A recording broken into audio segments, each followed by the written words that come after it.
चक्रविभव प्रभवं शङ्करं स्तुमः।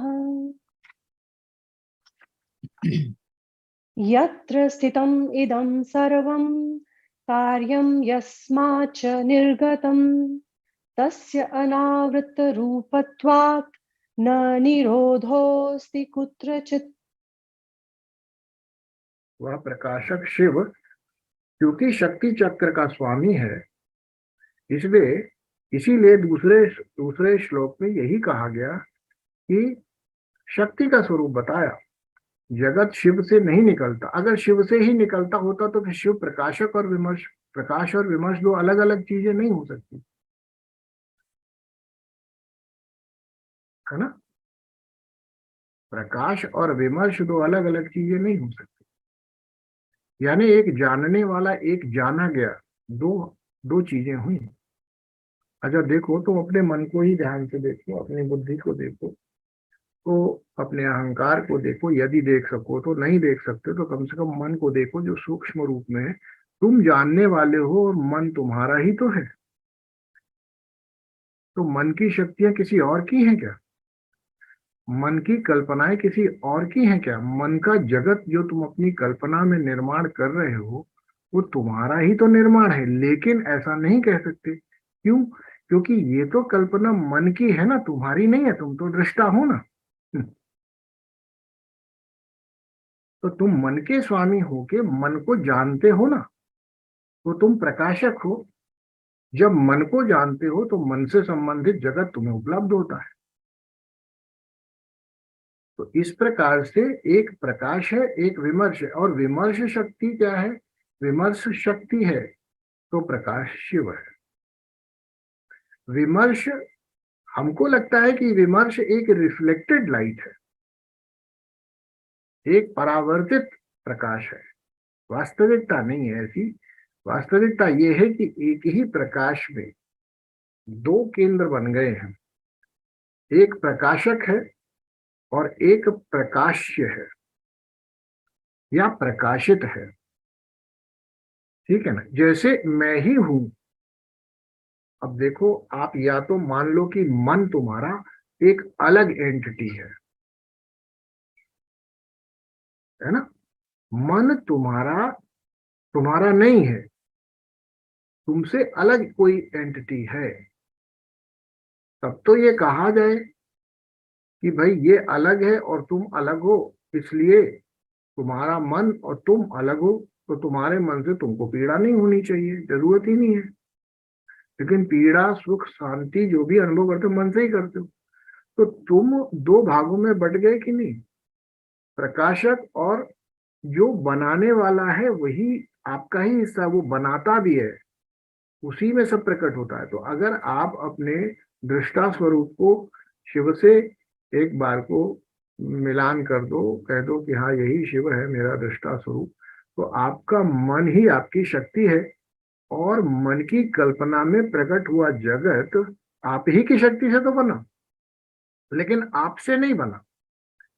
जगत मन से बना और मन में ही विलय होगा। यस्माच्च निर्गतम, उसी से निर्गत हुआ। किससे निर्गत हुआ? आपसे नहीं हुआ। आपके मन में संसार बनता है, आप में नहीं बनता। क्योंकि जानने वाला यदि अपनी सत्ता खो देगा, है ना, तो फिर वो नई नई चीजें नहीं जान सकता। उदाहरण के लिए, यदि पर्दे का रंग लाल कर दिया जाए तो फिर उसमें और रंगों का कोई चित्र नहीं बन सकता, है कि नहीं। यानी कि मेरा रंग जो देखने वाला है वो रंगहीन है। उसको कोई भी किसी भी तरह का कलर, उसको किसी भी तरह की वृत्ति वासना उसमें नहीं है। उसमें किसी प्रकार का मल नहीं है, किसी भी प्रकार का विक्षोभ भी नहीं है। ये सब शक्ति में है। बहुत समझ के चलना पड़ेगा। अच्छा, आप अपने आप को अभी तक फ्री कर पाए यदि, तो तभी तो कर पाए जब आपने कहा मैं अपने मन को देखता रहूंगा और मन को देखते देखते मुझे एकदम एक बात समझ में आ जाएगी कि मैं मेरा मन नहीं हूं। तभी तो मुक्त होता है व्यक्ति ध्यान में। ठीक है कि नहीं। ये मुक्ति केवल ध्यान तक सीमित रह जाती है, ये एक समस्या है। क्यों? क्योंकि हम वहां पर सूत्र नहीं पकड़ पाते। ये समझ में आ गया और ये दृढ़ता होगी कि यह मैं हूं, यह मेरा मन है, तो फिर ये बताओ, फिर जब दुनिया में भी होते हो तो भी मैं गायब होता है क्या? मैं तो फिर भी रहता है। यही बात कही जा रही है, यही बात कही जा रही है कि जब मैं अभी जानता हूं कि ये मैं हूं, ये मेरा मन है, ध्यान की अवस्था, तो क्या संसार की अवस्था में मैं नहीं हूं? बिल्कुल हूं। क्या आवृत हूं? बिल्कुल नहीं हूं। आवृत का मतलब क्या मैं छुप गया हूं, कहीं खो गया हूं, कहीं ढक गया हूं? नहीं नहीं नहीं, कहीं नहीं ढका, मैं तो हूं। बिना मेरे तो संसार भी नहीं प्रकट होता। मन में जो कल्पना प्रकट होती है बिना मेरे नहीं होती। ठीक। और संसार भी मेरी ही कल्पना है, जो अब स्थूल हो गई है, सूक्ष्म नहीं रह गई है ना। इस प्रकार की अवस्था है हमारी।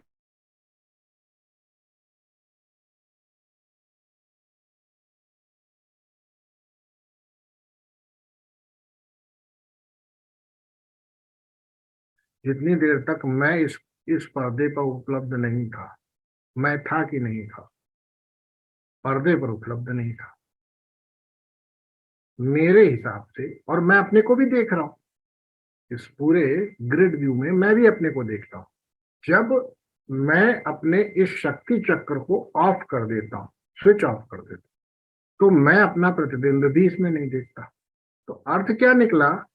ये जगत जो दिखता है वो शक्ति चक्र से निर्गत होता है, अन्यथा मैं नहीं देख सकता अपने आप। अपने से पृथक कैसे जानूंगा अपने आप? मैं मेरे को जानता हूं, इसका मतलब मैंने अपने आप ही द्वैत पैदा कर दिया, क्योंकि जानने वाला जाना गया नहीं हो सकता। अब समझाने वाले क्या समझाएंगे? वो समझाएंगे कि एक स्थिति आती है जिसमें ज्ञाता ज्ञेय और ज्ञान की त्रिपुटी हो जाती है। त्रिपुटी क्यों कहते हो? तीनों एक हो जाते हैं। एक हो जाता, बोलो एक रह जाता है। क्या रह जाता है? तो कहो ज्ञाता रह जाता है, कि ज्ञान रह जाता है, कि ज्ञेय रह जाता है? बताओ। तो बोले नहीं, तीनों रह जाते हैं। तो मतलब तीनों है ना, किसी का अभाव नहीं होना वहां भी। न ज्ञाता का अभाव हुआ, न ज्ञान का अभाव हुआ, और न जाने गए वस्तु का अभाव हुआ। लेकिन यह एक ऐसा अनुभव है जिसमें अब मुझे ये पता है कि ये सब मेरे अंदर है। अभी तक मेरा विश्वास था कि जो जाना गया है वो बाहर है, मुझसे अतिरिक्त है, मुझसे इतर है, मेरे बीच में दूरी है। अब मुझे पता चला ये मैं ही हूं। अच्छा, आप मुक्त कब हो पाओगे? आप मुक्त तभी हो सकते हो जब या तो आप ना रहो या तो ये जगत ना रहे। जैसा है वैसा। आपके लिए जगत में बहुत चीजें हैं, बहुत सारे लोग हैं, यही तो समस्या है। हम्म। और इसीलिए सारी समस्या है। यदि आप ही आप हो तो समस्या कहाँ है, मुझे बताओ।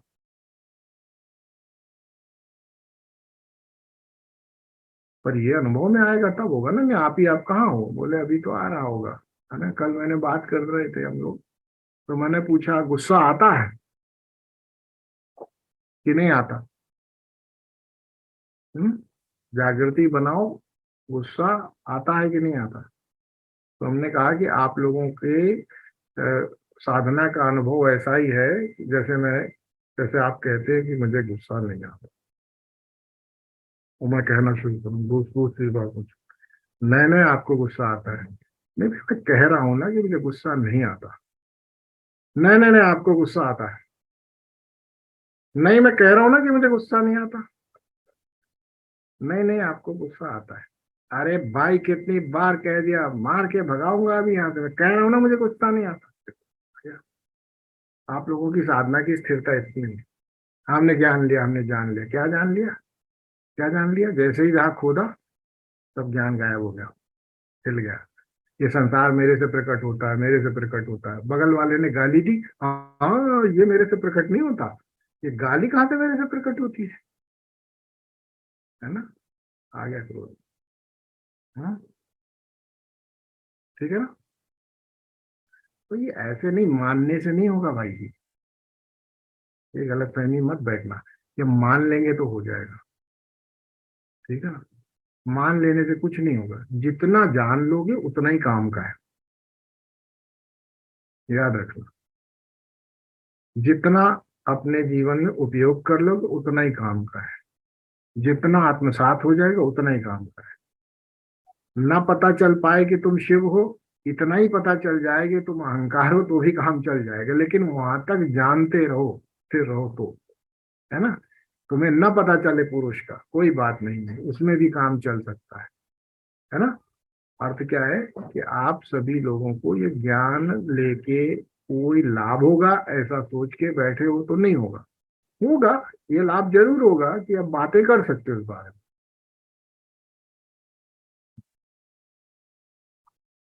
है ना। तो जैसे हमने शिव सूत्र पढ़ के किनारे कर दिया, वैसे अभी कुछ दिनों बाद स्पष्टकारिका भी पढ़ के किनारे कर देंगे, और हम इसी किनारे में पड़े रहेंगे, हैं? पार नहीं होंगे। क्यों नहीं होंगे? क्योंकि अनुभूत नहीं किया, हाँ? अनुभूत नहीं किया। देखो, जो बात आप लोगों से कही जाती है जब अपने जीवन में उतारोगे, उसको अनुभूत करोगे, तब समझ में आता है कि हाँ ये बात ठीक है, ये सही तरीका है और मैंने अनुभव किया। हम्म, क्यों? और फिर वो आपके साथ हमेशा बना रहता है, बार बार नहीं बताना पड़ता, एक बार में आपकी वो स्थिति बन जाती है ना। देखो, ये संसार जो है, इसमें स्पंद कारिका में भले कुछ आप लोगों को करने लायक मिले ना मिले, लेकिन एक बात समझ में आ जाएगी, कम से कम। अगर समझ गए तो, अगर समझ गए तो ये समझ लोगे कि मैं बंधा हूं, मेरा स्वातंत्र है, ये मेरा स्वातंत्र है, मैं बंधा हूं, किसी के ऊपर ब्लेम मत करो कि ये ऐसा है इसलिए बंधा हूं। क्योंकि प्रकट करके उसका कैसा तुमको ट्रीट करना है वो तुम्हारा ही निर्णय है। संसार प्रकट तुमने किया, अब इसके साथ करना क्या है ना। तो कई बार हमें पता होता है करना क्या है, और धर्म संगत तर्क संगत होता है कि क्या करना है, लोग बता देते हैं कि क्या करना है। कई बार ऐसी स्थिति होती है नहीं पता होता है क्या करना। तो जब नहीं समझ में आती बात तो हम कहते हैं हम फंस गए, है ना, निकल नहीं पा रहे, और उसके लिए दूसरे को दोषी ठहराते हैं, है ना। क्यों भाई? जो प्रकट हुआ या जो हमने प्रकट किया, उसके साथ क्या करना है वो निर्णय हमारा होगा। इस बात को स्पष्ट कर लो। वो किसी को ब्लेम नहीं कर सकते। किसी को क्यों ब्लेम करते हो? प्रकट तुमने किए हैं, फिर किसी को क्यों ब्लेम करते हो? तुम ही हो जिसने ये संसार प्रकट किया है। तुम देखो तुम्हें करना क्या है। इस संसार में तुम्हें नहीं बांधा, तुम अपनी मर्जी से बंधे हो।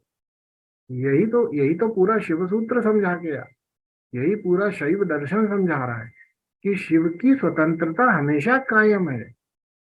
ये संसार उनकी स्वतंत्र शक्ति का विकास है। आपकी भी स्वतंत्रता हमेशा का, मैं बताऊं, आपकी स्वतंत्रता अब भी के अभी, कम से कम इस लिमिटेड सेंस में तो है ही कि अब भी के अभी अपना इंतकाल हो जाए, लटक जाओ फांसी पे, संसार समाप्त, तुम स्वतंत्र हो।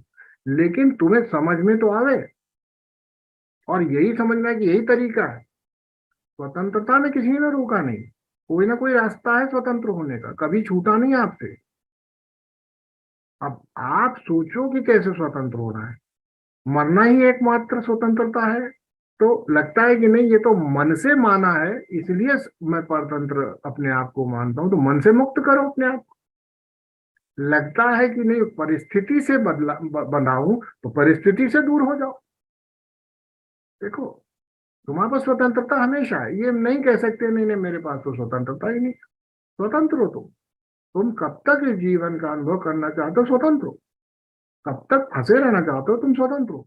संसार का प्राकट्य तुमने किया है, तुम अपना देखो तुम्हें करना क्या है। सबसे बड़ी बात है, बंधन मन से बनाया है, बंधन अज्ञान से पैदा किया है।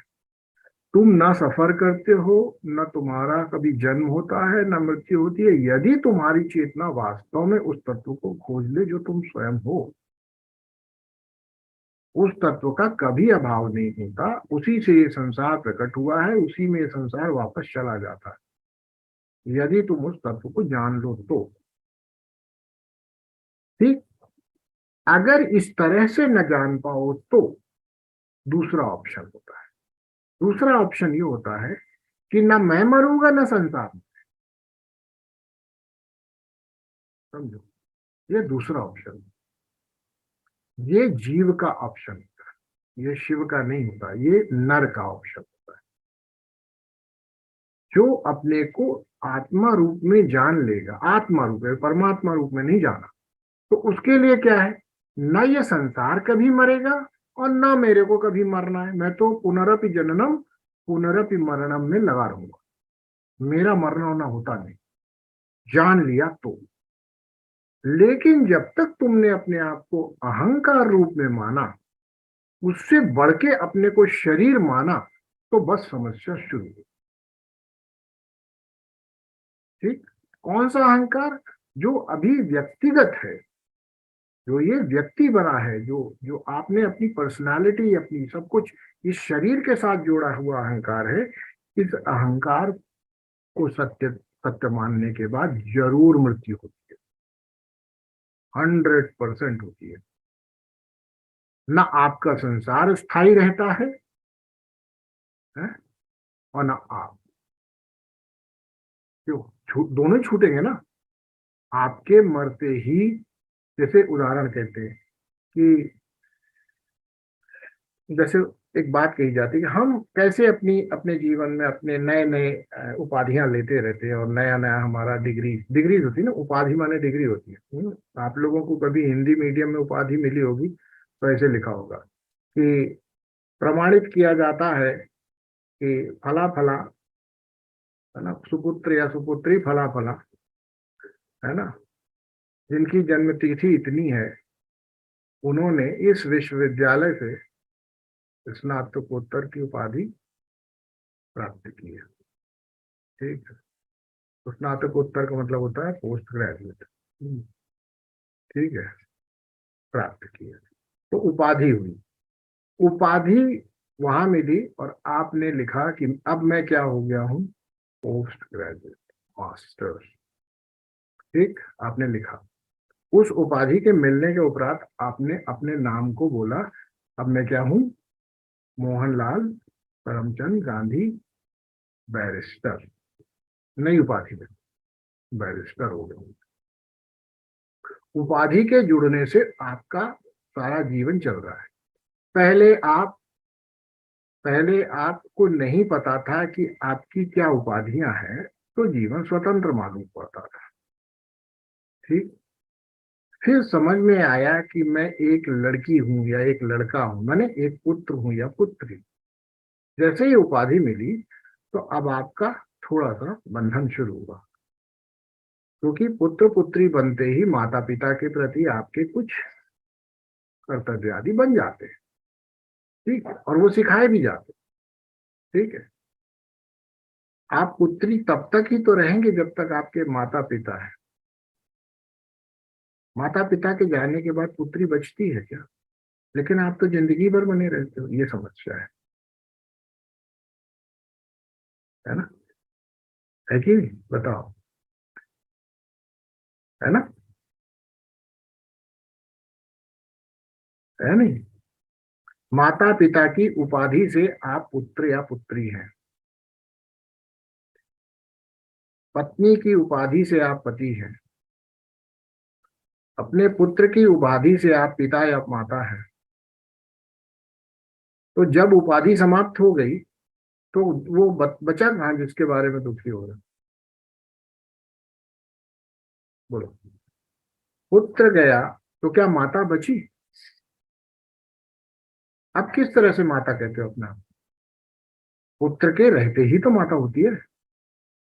और तुम पुत्र को यदि शरीर के रूप में ही तो जानते थे, यदि आत्मा के रूप में जानते तो अभी भी है, फिर दुख किस बात का। और अगर शरीर के रूप में जानते थे और अपने को भी शरीर के रूप में जानते थे, तो शरीर मात्र से के जन्म से आपने अपने अपने शरीर को माता का उपाधि दे दी थी। अब वो शरीर गया, माता कहाँ है? शरीर के जाने के बाद उपाधि समाप्त हो गई। ऐसा ऐसा मानना चाहिए जैसे कि यूनिवर्सिटी ने आपसे डिग्री वापस खींच ली। अब आप थोड़ा ना अपने आप को बैरिस्टर कह सकते, अगर कहोगे तो बेवकूफ हो।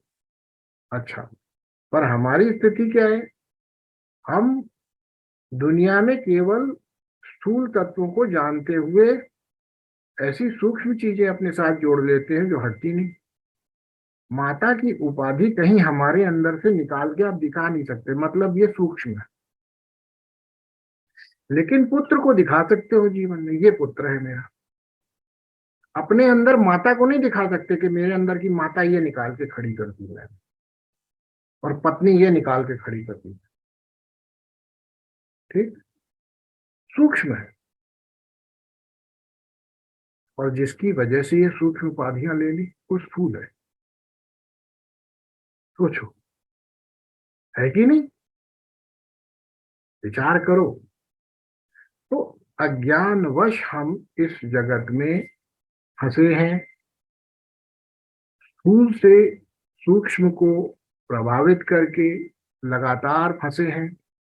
और यदि सूक्ष्म को जान लिया अपने अंदर, तो फिर वही सूक्ष्म तो सबके अंदर है ना।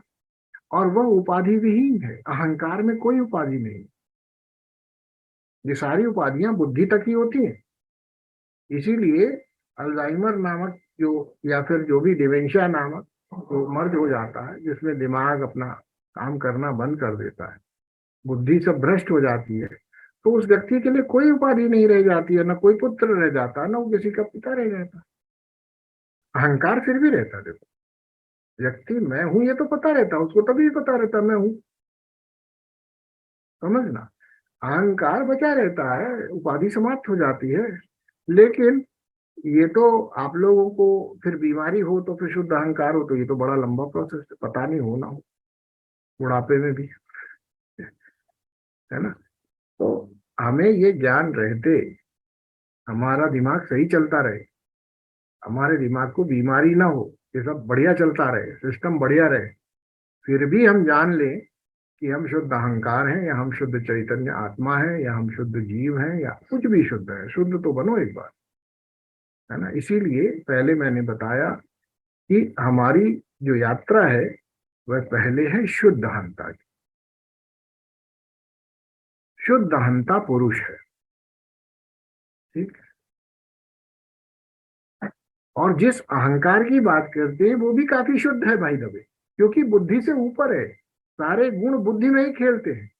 यदि हम अपने अहंकार को ही देख लें, अहंकार को ही समझने लगे, तो भी हम काफी शुद्ध तत्व को पकड़ रहे हैं रिलेटिवली। समझ में आ रही बात?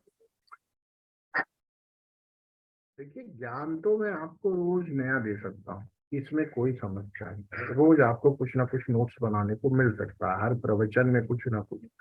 लेकिन प्रवचन नोट्स बनाने के लिए नहीं मिलते, समझ ले। प्रवचन नोट्स बनाने के लिए नहीं, अपने को बदलने के लिए।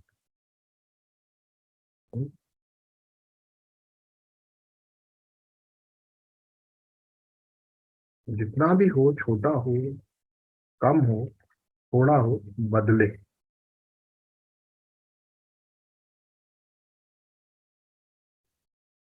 दूसरा श्लोक कहता है,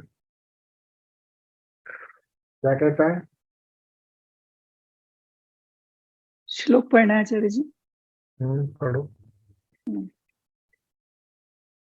यत्र स्थितम् इदं सर्वं कार्यं यस्माच् निर्गतं तस्य अनावृत्तिरूपत्वात् न निरोधोऽस्ति कुत्रचित्। पहली लाइन फिर पढ़ो। यत्र स्थितम् इदं सर्वं बस यहीं रुक का जाओ, यहीं रुक जाओ। अच्छा जी। अब इसको समझते हैं। यत्र स्थितम इदम सर्वम। अच्छा जी, स्थितम इदम सर्वम इदम, ये सब कुछ जहां स्थित है, इसको थोड़ा सा मैंने इस भाव को पहले मैंने थोड़ा सा स्पर्श किया था, लेकिन फिर भी दोबारा समझो। हमने कहा कि संसार का प्रलय होता है, संसार का उदय होता है, उन्मेष से निमेष से, जैसा भी आपको समझ में आया हो वैसे होता है। लेकिन एक बात पक्की है, जब भी उदय किसी चीज का होता है, अर्थ होता है उदय माना तभी जाएगा जब उसका दृष्टा मौजूद है ना। ठीक है, दृष्टा मौजूद तभी तो उदय है ना। ना तो सूर्य का कभी उदय होता है ना अस्त होता है, ये बात तो आप जानते हो। उदय और अस्त भी किसी किस माध्यम से होता है, दृष्टा के। क्योंकि जब हम यहाँ बैठ करके भारतवर्ष में बैठ करके एक विशेष है ना किसी स्थान पर सूर्य को देखते हैं, देखने से उसका जो प्रक्रिया है उसको हम उदय करें। ठीक है, देखने की प्रक्रिया से उदय मानते। अच्छा, यहाँ पर सूर्य के उदय होने में दो डिपेंडेंट है, एक देखने वाला तो होना ही चाहिए, फिर सूर्य और इस ग्रह आदि की जो हमारी गति है ऐसी होनी चाहिए कि सूर्य उदय हो तब हम देखेंगे। ठीक, ठीक है ना। फिर सूर्य का अस्त होगा और अस्त को देखने वाला होना चाहिए, फिर गति भी ऐसी होनी चाहिए कि अस्त हो। ठीक है ना। उदय और अस्त होने में कुछ विशेष गति होनी चाहिए बाह्य जगत में, तो हम उदय अस्त देखते हैं। ठीक। अच्छा, उदय अस्त मुझ में होता है ऐसा तो नहीं लगता हमें। सूर्य उदय हुआ तो मुझ में उदय हुआ ऐसा नहीं लगा, मैंने उदय किया ऐसा नहीं लगा। क्यों क्यों नहीं लगा? क्योंकि अभी आपने अपनी अहंता में अपने शरीर को मात्र, केवल शरीर मात्र को अहम मान करके ये देखा। ठीक। शरीर क्या है? पंच तत्व। ठीक, पंच तत्व ही है ना। पृथ्वी क्या है? पंच तत्व। सूर्य क्या है? पंच तत्व। चंद्र क्या है? पंच तत्व। सब कुछ पंच तत्व ही तो है बाहर। ठीक। अब जब हमने अपनी उन्मुखता बाहर की ओर की, तो इस जगत का प्राकट्य कैसे हुआ? पंच तत्वात्मक। ठीक। अब पहले तो जगत का उदय होगा ना, तब सूर्य का उदय होगा कि? ये तो प्रक्रिया के अंतर्गत दूसरी प्रक्रिया है ना। बोलो, पहले जगत उत्पन्न होगा फिर सूर्य का उदय और अस्त होना शुरू होगा। अच्छा, अब ये जगत का उदय होना और जगत के अस्त होने के अंदर आप ये कह सकते हैं ना कि अपने आप को अहंकार या दृष्टा पुरुष रूप में मानूं, तो ये संसार जो प्रकट होता है ये विशेष परिस्थिति में होता है। ये संसार केवल जागृत अवस्था में प्रकट होता है। ठीक, इसके अलावा ये संसार नहीं रहता। आपकी गलत फहमी है कि ये संसार हमेशा रहता है। ये संसार जागृत में प्रकट होता है। अपने अनुभव पे जाओ भाई, दुनिया में दूसरों के अनुभव में जाओगे तो केवल पंच तत्वात्मक अनुभव होने लगेगा। वो पंच तत्वों के जीवन को प्रकट करने के पीछे आपका उद्देश्य भी इतना ही है। क्या? ये शरीर प्रकट होता है, जैसे ही ये शरीर प्रकट होता है अन्य शरीर भी प्रकट हो जाते हैं। कुछ नया नहीं हो रहा। समस्त शरीर, समस्त ब्रह्मांड, समस्त पंच तत्वात्मक जगत मेरी जागृत होने की अवस्था पर निर्भर करता है। इसका उदय किसमें होता है? मुझ में। ठीक, इसका अस्त कहाँ होता है? मुझ में। जब जागृत पे चला जाता हूँ ये जगत अस्त हो जाता है। ठीक, यानी आंखें खुली, जागृत हुआ, उन्मेष हुआ, जगत प्रकट हुआ। आंखें मूंदी, जगत बंद हुआ। वैसे भी बंद हुआ। धीरे धीरे आप इस अवस्था से वापस गए तो जगत से आंखें मूंद ली, तब स्वप्न का जगत प्रकट होता। फिर स्वप्न के जगत में आंखें खोली, फिर स्वप्न का जगत प्रकट हो गया। फिर स्वप्न के जगत से भी जब आंखें मूंद ली तो उसका भी अस्त हो गया। फिर हमने सुषुप्ति का जगत बनाया, आंखें खोली या बंद की, दोनों स्थिति में जगत बनाया ही नहीं, इसलिए अनुभव ही नहीं हुआ कुछ। ठीक? खुली रखो या बंद रखो, दोनों स्थिति एक ही है। क्योंकि जगत उन्मेष होने से जगत का प्राकट्य हो रहा था, पर हमने अब जगत का प्राकट्य नहीं किया, तो हमारा क्या अनुभव हुआ कि भाई मैं था, जगत नहीं था। ये समस्त तीनों जो घटनाएं हैं, जागृत में प्राकट्य और उदय और अस्त, स्वप्न में उदय और अस्त, और सुषुप्ति नामक एक जगत है, सुषुप्ति नामक भी एक जगत है जिसमें वस्तु शून्यता का अनुभव होता है। वहां भी अनुभव होता है, ऐसा हम नहीं कह सकते कि सुषुप्ति अनुभव विहीन है। वस्तु शून्यता के अनुभव को हम सुषुप्ति कहते हैं। अब तीनों अवस्थाओं को देखो, एक में है, दूसरे में है, तीसरे में भी है, लेकिन वस्तु नहीं है। जगत है, वस्तु शून्यता है। इस वजह से जगत में विच्छिन्नता न होने के कारण हम उंगली नहीं रख सकते कि जगत यहाँ शुरू हुआ, यहाँ खत्म हुआ, या जगत की ये विशेषता है। तो निर्विशेष जगत है। ऐसा समझे, ये तीनों अवस्थाएं किसमें स्थित है? ये तीनों किसमें स्थित है? देखो, ये तीनों अवस्थाएं मुझ में स्थित है, ये कह सकता हूं, लेकिन फिर भी मुझ में स्थित नहीं है, ये भी कह सकता हूं। क्यों?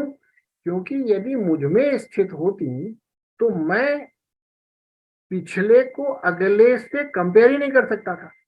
जैसे अभी तुम इस शरीर में स्थित हो, ठीक हो, तो इस शरीर से संबंधित जगत को जानते हो, लेकिन जब इस शरीर को छोड़कर कहीं स्वप्न जगत के शरीर को पकड़ते हो तो ये जगत छोड़ देते हो। इसलिए सोते वक्त इस जगत में क्या हुआ उसका कोई अनुभव वहां नहीं मिलता। अब स्वप्न जगत को छोड़ के सुषुप्ति का जगत पकड़ा, अब हमें दोनों का अनुभव नहीं है, लेकिन मैं मेरे होने के अनुभव से कभी वंचित नहीं होता। अच्छा, दूसरा, हमारे लिए इस संसार का प्राकट्य भी कभी समाप्त नहीं होता। क्यों नहीं होता? संसार चाहे वस्तु शून्यता के रूप में उपलब्ध हो, चाहे वस्तु शून्यता के रूप में उपलब्ध हो, संसार जिसको हम कहते हैं नहीं होना। देखो, नहीं होना अनुभव जैसे ही कहोगे, उसमें नहीं एक शब्द है, होना एक शब्द होता है। नहीं है में दो शब्द होते, एक होता है नहीं, एक होता है। तो तुम बताओ, नहीं या है? जाना गया कभी भी जानने वाला नहीं हो सकता। जो चीज जानी जाती है वो जानने वाला नहीं होता। आपने तीनों जगत को जाना, सुषुप्ति को जाना, हाँ जाना, ठीक, सुषुप्ति को जाना, हाँ जाना, जागृत को जाना, हाँ जाना, स्वप्न को जाना, हाँ जाना। ये तीनों को जब मैंने जाना तो ये तीनों मैं नहीं हो सकता, जानने वाला अब ये तीनों नहीं हो सकता। फिर जगत प्रकट कहां से हुआ पूछोगे, तो ये जगत जो प्रकट हुआ जानने वाले की एक शक्ति है, उससे प्रकट हुआ। समझ नहीं बात? ये दूसरा जो सूत्र है, जो श्लोक है, ये बहुत क्लिष्ट है, समझ में नहीं आता। हमको लगता है ये जगत प्रकट हुआ, हमसे प्रकट हुआ। भाई हमसे हुआ, लेकिन उसमें भी सूक्ष्मता है। सूक्ष्मता ये है कि जानने वाला मैं तीनों जगत का हूं, लेकिन ये जगत मेरे अंदर अगर होते तो हर वक्त मुझे जानकारी में होते। सुषुप्त देखो, अब इसका भेद यहाँ कहाँ मिलता है? इसका भेद सुषुप्ति में मिलता है, इसका भेद स्वप्न में मिलता है, जागृत में नहीं मिलता। क्योंकि जागृत एक ऐसी अवस्था है जिसमें हमारे पास और भी उच्च संभावनाएं हैं, जिससे जागृत का भेद पता लगता है। सुषुप्ति और स्वप्न के भेद से देखो क्या कहा गया था शिव सूत्र में, जागृत स्वप्न सुषुप्ति भेदे तुर्या अभोग संभव। जागृत स्वप्न सुषुप्ति, ठीक, इन तीनों का भेद जान ले तो तुर्या का भोग करने में समर्थ होता है ऐसा व्यक्ति, ठीक है। वो तब वो चौथी अवस्था को प्राप्त होता है। हमें स्वप्न का रहस्य पता हो गया कि ये झूठ है, ठीक है ना। सुषुप्ति का हमें पता चलता है कि वो नकारात्मक अनुभव है, यानी विधायक अनुभव नहीं है, है जैसा अनुभव नहीं है अनुभव होता है लेकिन वो नहीं है जैसा अनुभव होता है, ठीक, ये भी पता हो गया। जागृत का भेद कैसे हो, अभी जो बस यही समस्या आ जाती है। जागृत का भेद नहीं समझ में आ रहा है कि सही है कि गलत है। दो को तो हमने निगेट कर दिया कि आते हैं जाते हैं ये, और सत्य का दर्जा हम उसे नहीं देते, ठीक, यानी उससे हमें कोई समस्या नहीं है। मैंने आपको एक बात और कही थी, जो जनरल समस्या होती है वो किसी की समस्या नहीं। सुषुप्ति में ना जगत का अनुभव किसी को नहीं होता, आपको भी नहीं होता, कोई समस्या नहीं। स्वप्न का जगत मिथ्या होता है, सबका मिथ्या होता है, आपको कोई समस्या नहीं, ठीक। अब जागृत जगत सबका सत्य होता है और सबका अलग अलग होता है, और उसके बावजूद हम एक जगत को देखते हुए अलग अलग जगत बनाते हैं। अच्छा देखो, तुम्हारा घर दूसरे को भी दिखता है, मैंने उदाहरण दे रहा हूं, तुम्हारा जगत तुमको दिखता है, तुम्हारा पति तुमको दिखता है तो दूसरे को भी दिखता है, तुम्हारा लड़का तुमको दिखता है दूसरे को भी दिखता है, सारा हिमालय तुमको दिखता है तो दूसरे को भी दिखता है, आपकी जमीन जायदाद जो है वो आपको भी दिखती है दूसरों को भी दिखती है। लेकिन फिर भी जो सबको दिखता है उसमें से कुछ को आप कहते हो ये मेरा है। दिखता सबको है, अनुभव सबको हो रहा है, तो होना सबका चाहिए, तुम्हारा अकेले का कैसे हो गया? सबको दिखता है ना भाई, सबका ही तो अनुभव की जगत है, इसका अनुभव नहीं है कि ये जगत नहीं है। तो समझे कि नहीं? हम यहाँ पर जो उलझ रहे हैं, इसीलिए सबसे पहले कहा गया कि थोड़ा सा विवेक जागृत करो। ये जग भाई आप कहते हो, जैसे उदाहरण बताते हम कैसे अपने अहंकार को पोषित करते और कैसे फंसते। हम तो कहते हैं कि सृष्टि के किसी नियम को भी एक आदमी देख लेता है ना, तो उसमें भी अपना नाम चिपका देता है। हम क्या कहते हैं, न्यूटन का गुरुत्वाकर्षण का नियम। अरे भाई साहब, न्यूटन ने कब खोज लिया? न्यूटन का कब से हो गया? हाइजेनबर्ग्स अनसर्टेनिटी प्रिंसिपल, ये हाइजेनबर्ग का कब से हो गया?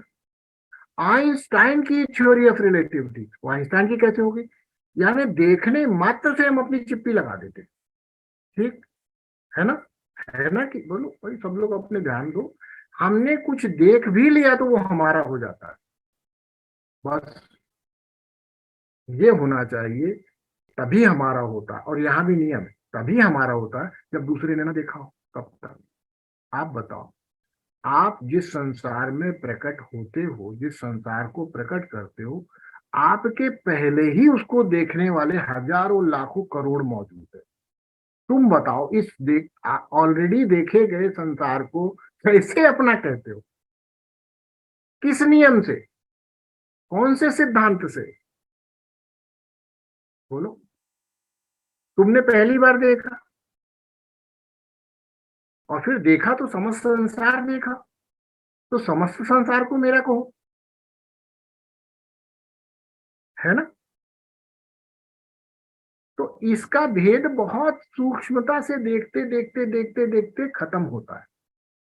और फिर जब ये भेद हम समाप्त करते हैं जो तर्क से समाप्त हो सकते हैं, फिर हम ध्यान आदि के द्वारा, धारणा आदि के द्वारा उस अवस्था को प्राप्त करते हैं जिसमें हम इस शरीर से भिन्न अपने आप को निश्चित तौर पे अनुभव कर लेते हैं। तब हमारा भेद खत्म हो जाता है। तो सबसे पहले हमारे लिए क्या बताया? जागृत स्वप्न सुषुप्ति भेदे तुर्य आभोग संभव। सबसे पहले हमारा फर्ज है कि हम जागृत के भेद को सुलझाएं। स्वप्न का भेद सुलझाने का जरूरत नहीं है।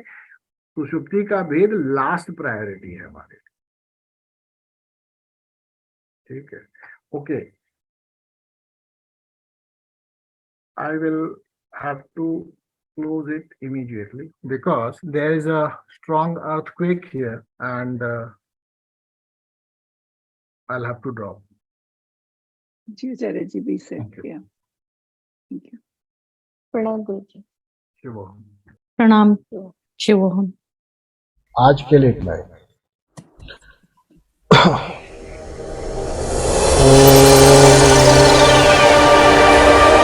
सर्वे भवन्तु सुखिनः, सर्वे सन्तु निरामयाः, सर्वे पश्यन्तु मा कश्चित् दुःखभाग् भवेत्। ॐ शान्तिः।